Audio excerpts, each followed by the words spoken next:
Kenya remains among the top 10 countries in the continent with the highest number of people exposed to cybercrime. A recent report by the National Kenya Computer Incident Response Team Coordination Center reveals that 26.6 million cyber threats occurred in the country between April and June 2019. The cyber threat events detected varied from the denial of service attack, which hampered the availability of computer services, and online abuse, which included online fraud, hate speech, incitement to violence, and fake news. Speaking at a recent cybersecurity conference in Nairobi, Interior Cabinet Secretary Fred Matiang'i said there has been an increase in cases of computer network attacks, online theft, hacking, identity theft, impersonification, and online fraud, among others. Another report by Seriano Consultants indicates that the country lost close to 29.5 billion from such sophisticated cyber crimes. In April this year, the theft of 11.2 million shillings from 4 Barclays Bank ATMs brought to light once again the issue of cyber security. This is after it emerged that the thieves used ATM jackpotting, which involves introducing malware to the machine and forcing it to spit large amounts of money. Cyber attacks continue to present an increasing challenge to many business enterprises across the country. Already, banks are grappling with online hacking that is estimated to have cost the Kenyan economy more than 20 billion in 2017 alone. Kenya currently has no law that focuses on such incidents of cybersecurity, but the Kenya Information and Communication Act of 1998 includes cybersecurity-related provisions that prohibit various actions that would threaten cybersecurity. These provisions prescribe criminal penalties for the same, ranging between a fine of 200,000 shillings to 1 million shillings and/or a jail term of up to 5 years. With the new technology and increasing internet connectivity and activities, hackers are also working round the clock to trap unsuspecting internet consumers. As a result, information sharing has increasingly impacted on our daily lives, improving communication network across the country. While some Kenyans prefer accessing their accounts directly using mobile data bundles, others use company Wi-Fi, which is a bit secure compared to public Wi-Fi. This has even revolutionized lifestyle that has seen installation of free Wi-Fi at public institutions, luxury restaurants and hotels, waiting rooms in airports, museums, bookstores, parks, and cinema halls. Though this privilege comes at a price, majority of users do not understand risks of falling into hands of hackers who may distribute deadly malware, plant sophisticated virus or infected software on their mobile phones or computers without their notice.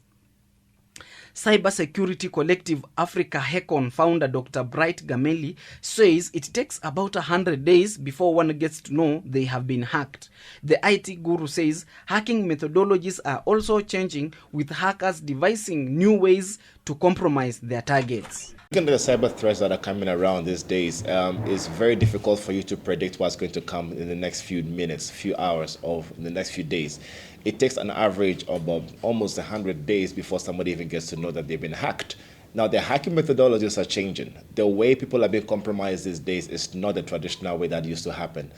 Recently, people used to think that the only way you can be hacked is when you're on a Wi-Fi or when you have some sort of connection to a network. However, the kind of attacks that are coming in can happen with just a flash disk. Somebody plugging in a flash disk into your computer allows them to be able to compromise you. These days, one does not even have to plug in a flash disk. They can plug in just a phone to charge. So a phone charger cable can allow somebody to actually compromise you fully. Thinking that is actually very difficult or scary, there's actually way easier ways to compromise you. The kind of mouse you use can be intercepted by a hacker who is about 10 meters away from you to be able to compromise you by sending any malware to your laptop or any machine. Now, those are physical attacks. How about the ones online? Phishing attacks has become one of the most prevalent ways of being compromised, and a lot of cyber criminals out there are trying to use such methodologies to be able to compromise you.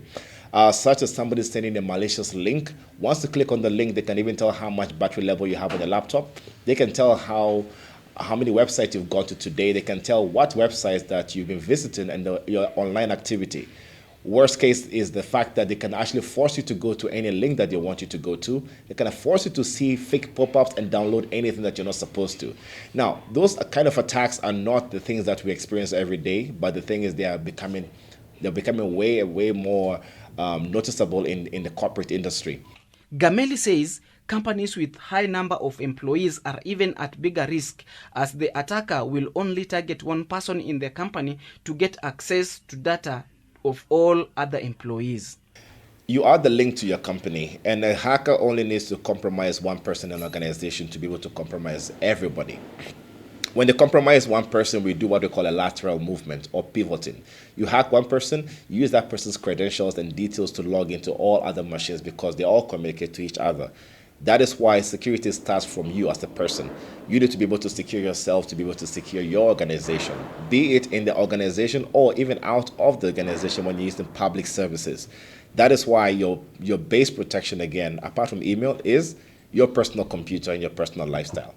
So, yes, if you get compromised on your laptop or your phone, you're entirely putting the company into danger.